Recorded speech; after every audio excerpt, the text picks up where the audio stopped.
శ్రీ లలితా సహస్రనామ శ్లోక వివరణ శ్లోకములు 35, 36. కంఠాధక్కటి పర్యంత మధ్య కూటస్వరూపిణి శక్తికూటైక తాపన్న కట్యదో భాగధారిణి.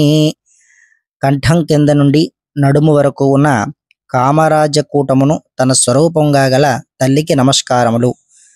అంటే పంచదశి విద్యలో మధ్యలోని 6 అక్షరములను కామరాజకూటం అంటారు. అంచేత ఈ కూటము శ్రీమాత యొక్క సూక్ష్మతర రూపాన్ని సూచిస్తుందన్నమాట. అలాగే నడుము నుండి కింద వరకు గల శక్తి కూటమును ధరించి ఉన్న తల్లికి కూడా నా నమస్కారములని ఈ శ్లోకానికి అర్థము. 36వ శ్లోకము.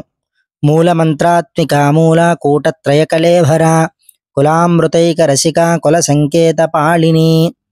మూలమంత్రాత్మిక మూల కూటత్రయ కళేభర కులామృతైక రసిక కుల సంకేత పాళిని.